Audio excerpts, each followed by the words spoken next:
Моня, у вас будет минутка поговорить о смысле жизни? Нет. Тогда пойдем коротким путем. Хотите выпить?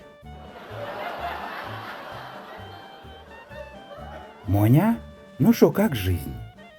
Что тебе сказать, Жора? Как на корабле. Тошнит, а плыть таки надо. Розочка, дорогая, выходи за меня замуж. А колечко с огромным бриллиантом подаришь? Лихо ты меня отшила, лихо. Роза была ему очень дорога, но Моня таки нашел другую, подешевле. Яков Моисеевич, таки как ваше здоровье? Чтоб сказать, что очень хорошо, так нет. Но на жизнь пока хватает. Мы вчера с Сарочкой ходили в поликлинику. Там врач в 2 минуты вылечил все ее болезни. Шо, это как?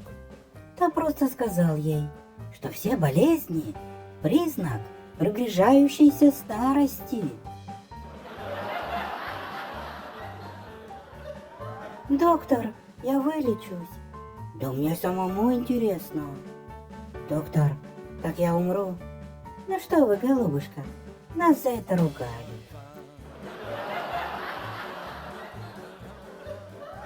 В одной одесской квартире. Раечка, ты говоришь со мной, как с идиотом. Моня, я говорю так, чтобы ты таки мог меня понять.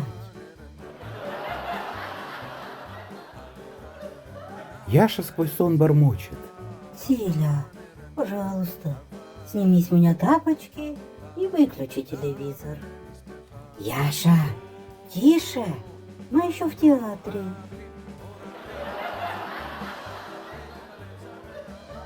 Рабинович показывает дачу, которую продает супружеской паре. Давайте поступим следующим образом. Вы назовете цену, за которую хотите приобрести дом. Мы от души посмеемся, а потом поговорим о деле. Семен Наумович, вчера я выиграл в лотерее 100 000. И как на это отреагировала ваша супруга, Марк Соломонович? Вы знаете, она от радости таки онемела. Это же надо! Сколько счастья! И сразу. Встречает Изя в Венеции своего друга Моню. Какими судьбами? Радостно восклицает он. Я в свадебном путешествии. Поздравляю! А где же твоя жена? Послушай, Изя, но кто-то ведь должен таки остаться в лавке. Мойша, дорогой, сколько лет, сколько зим. Может, по рюмочке коньяка за встречу? А почему бы и нет? Ну, нет, так нет. Софа, там про тебя такие слухи ходят. И что за слухи, за которые я не знаю? Они говорят, что ты прошмандовка. Передай им там, что я легла в ванной, на пол, голая, и плачу. А почему голая? Так драматичнее. Одесса молдаванка. В дверь дешевого борделя стучит ограбленный, раздетый догола и замерзший мужик. Из окна 2-го этажа высовывается толстая хозяйка. Ой, нет, вы смотрите на него. Голый, босый, без денег. А хочет таки, что аж трясется весь. Едут в трамвае 2 старых еврея и проезжают мимо дома, где до революции был бордель. Один глубоко вздыхает, второй поворачивается к нему и говорит: Вы мне будете рассказывать. Одесса. Жена лежащему на диване мужу. Сёма, ты таки хочешь чаю? Да. Так встань и завари. Тогда нет. Так лежи и не ври.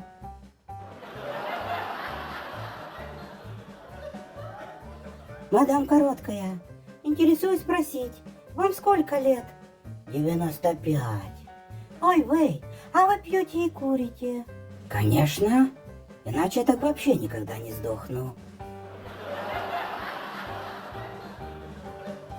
На свидании Рабинович спрашивает Сару. Ты, наверное, любишь рисовать? Да, Яша, а как ты узнал? По бровям видно. Одесский полицейский останавливает машину. Вы превысили скорость. Тю, вы мне скажите, и как я мог ее превысить, если я еду до тещи, чтобы забрать жену? Сколько стоит пучок петрушки? 10 гривен. А пучок сельдерея? 10 гривен. А сколько пучок петрушки и пучок сельдерея?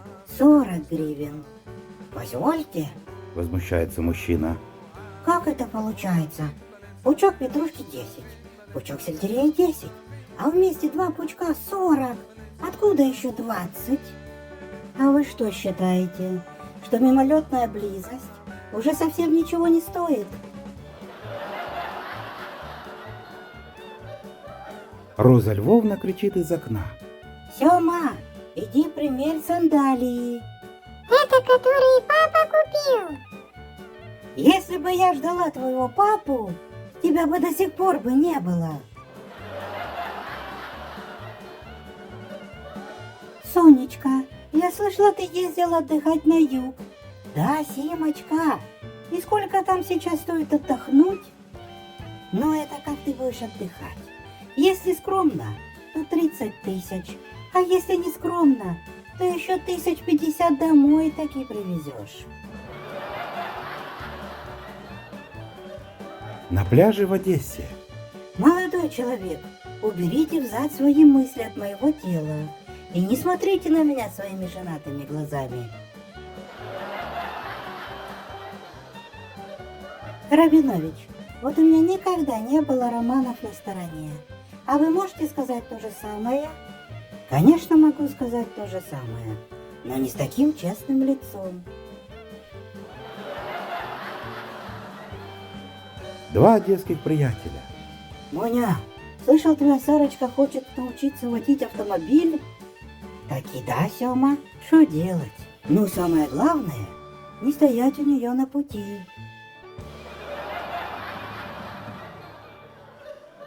Сарочка, этот парень ведь косоглазый, хромой и лысый. Не выходи за него. А мне красавицы не нужен. Да я не о том. Пожалей его. Ему и так досталось от жизни.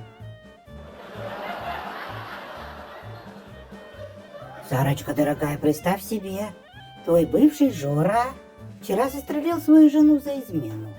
Какой ужас! Вот видишь, Изя, как я верно поступила, что вышла замуж таки за тебя, а не за этого бандита.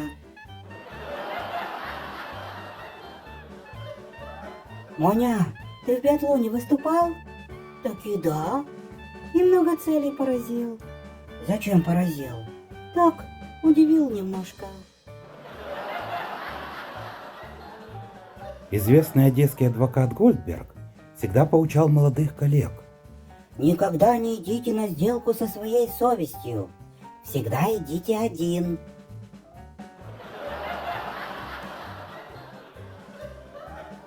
Одесса, 1925 год. В квартире ювелира Цукермана раздается звонок.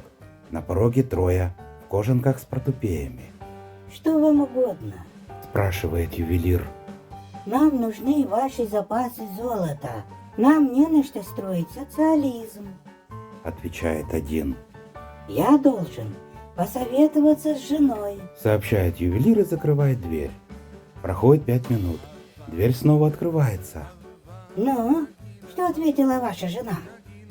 Сарочка сказала, нету денег, так не стройте.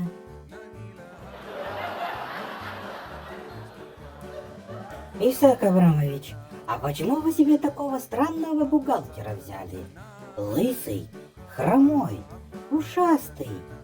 Зато какие приметы.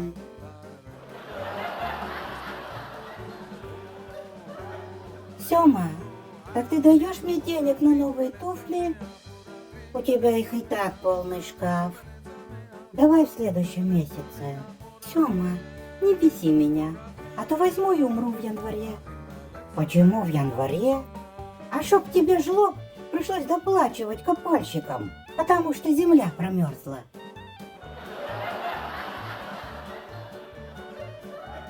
Что ты, Изя, ходишь тут с пересоленным лицом?